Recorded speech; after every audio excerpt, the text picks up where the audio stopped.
Exoprimal is a new dinosaur shoot-'em-up game from Capcom that is extremely reminiscent of Overwatch.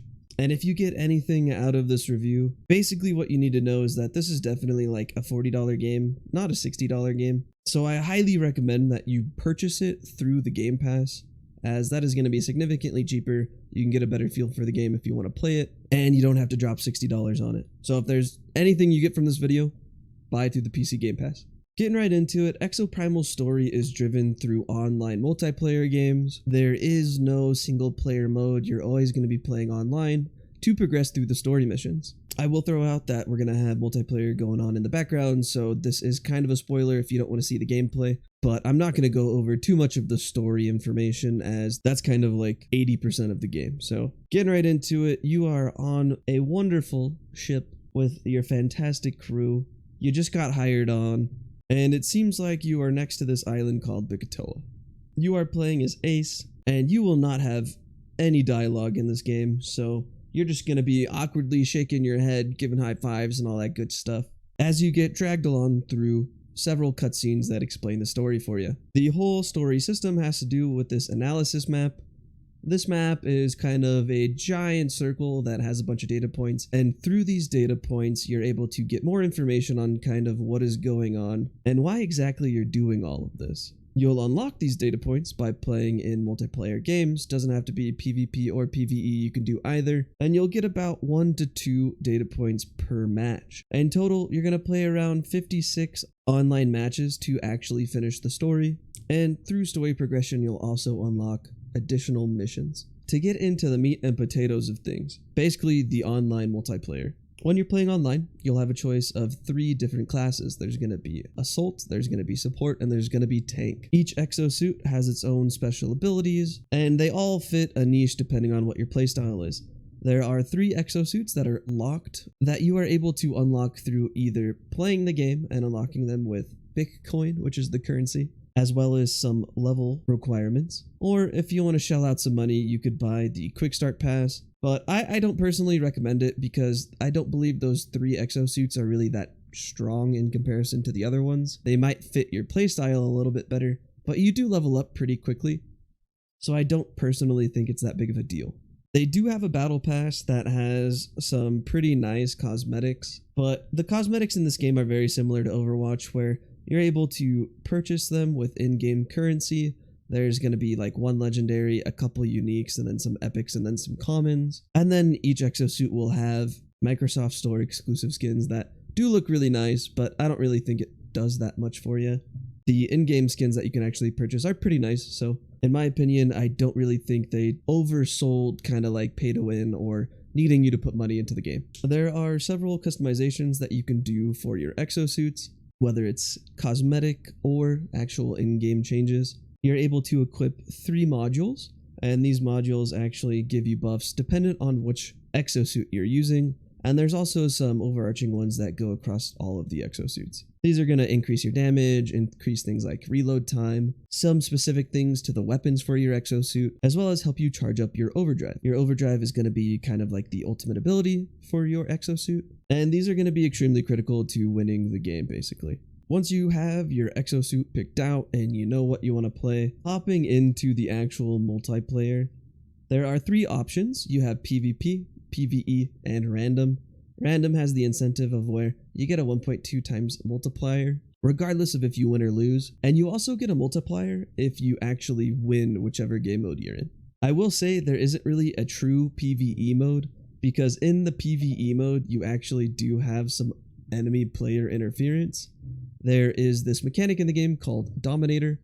Dominators are used to take control of a dinosaur, and you're actually able to teleport to where the enemy team is and attack them. Usually the team that is behind actually receives the Dominator first, and it's usually a higher level dinosaur to kind of give you that catch-up mechanic, but the other team still does get a Dominator. It might just not be as overpowered. But these exist in both the PvP and the PvE mode, so if you're looking for a true PvE experience, there really isn't one, except for a handful of missions that are unlocked as you progress in the story. Both PvP and PvE have you run through a handful of different types of missions, You have Dinosaur Coal, where you just have to kill a certain amount of dinosaurs. There's Area Defense, where you just have to stay in an area and protect a zone until it reaches 100%. And then you'll finally get teleported into the final mission. This is where it changes depending on if you're playing PvP or PvE. PvP mode has a variety of either data key, where you have to kind of escort the payload, for lack of better terms, which is called Overwatch, to a certain position, and as you're making your way through, in PvP mode, you're actually able to fight the other players. There's also uplink, which is basically domination. You'll be 3 sites on the map, A, B, and C, and you need to defend those as well as get points over time. Same thing, you're able to kill the enemy team. And then moving over to the PvE, you'll run through missions in both the early stages as well as the final mission. Whoever finishes the mission first gets the victory. If the enemy team finishes the mission, the other team is given 15 seconds to finish the mission as well. So there is a chance, if you're very close, to actually both finish the mission and get the victory multiplier. Personally, I don't really think there was any reason to not play random. I know you might not want to have to fight enemy exosuits, but it's pretty fair. And for the most part, you kind of already know if you're going to lose or not. Very rarely are you ever going to make some type of insane comeback. Especially in the PvE mode, once you get behind, you're more than likely going to not have a chance to actually finish the mission. So at least with the random game mode, you do get that EXP multiplier no matter what. And this is just going to kind of basically let you progress a little bit faster. Like I'd mentioned earlier, you actually unlock those data points while you're playing these multiplayer games. You get around 1 to 2 each game, and it takes about 56 games to finish the story completely. But the game might seem a little boring in the beginning, as you're kind of just doing some very generic missions. But as you actually progress through the story, you're able to unlock a lot of missions that are much more enjoyable. The type of enemies also change significantly. In the beginning, you just have like raptors, some pterodons, and the occasional large monster like Triceratops. However, as you progress through the story, you're actually able to fight a much wider range of enemies, as well as get some really fantastic boss missions. I have to say the highlight of this game for sure are these boss missions that you actually get to play as a group of 10 for. These missions include ginormous waves of enemies, 1,000 plus, and some very unique bosses, as well as just like amazing terrain changes, hordes of enemies. These boss missions are by far the highlight of the game, as well as the last boss mission is just super intense. They did a really fantastic job with these. Do I think that that makes it a $60 game? Personally, no. Once you unlock the mission the first time, there's a randomized chance for you to actually get that mission again, basically. So you're never guaranteed those missions. And because of that, it can get a little redundant as you play through. I'm not sure if after completing the story, I have any motivation to play the game. At the point, you kind of unlocked all of the exosuits. You have all of the customizations that you want. You've probably played a bunch of missions. And unless you just really enjoy the general gameplay of the game, I think a lot of people will probably drop off after you actually finish the story. There is some content that is supposed to be coming out hopefully soon called the Savage Gauntlet, which is supposed to be a extremely difficult mission with a lot of high-level enemies. There's going to be probably some more mechanics. I would assume it's most likely going to be a 10-man, but it might be a 5-man. But that's not out yet, and so for me, with that not being out on release, I'm not sure if the $60 is really worth it. I do think that that game mode is going to be extremely enjoyable, as there's an increased difficulty, but I don't think it's really enough to fork out $60.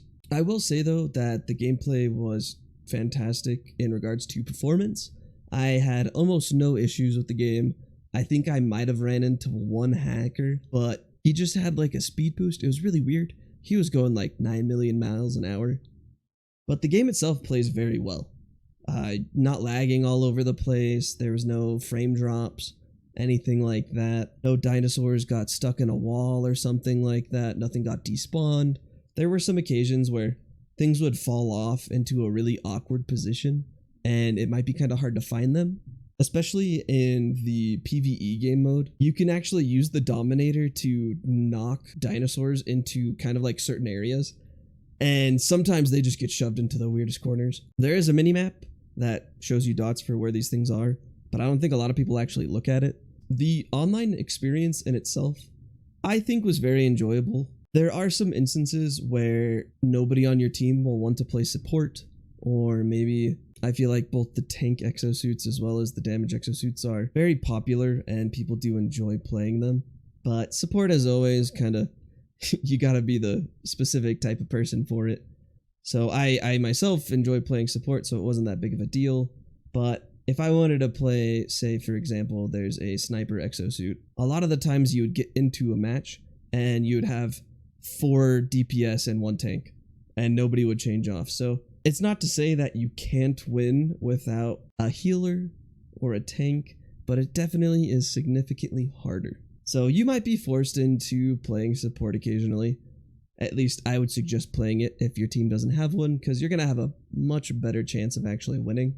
I do feel like the game did a very poor job explaining what exactly is going on and how to actually win, because a lot of the times you'll find yourself just hack and slashing giant mobs of dinosaurs, which in itself is fun, but you might have a specific objective that you need to be doing, and your team's not actually doing it. If you've seen my tips and tricks video, that'll kind of go over those nuances, but do your best to just not get tilted, basically. Regardless of if you win or lose, you get the same story progression, so I don't really think it's that detrimental.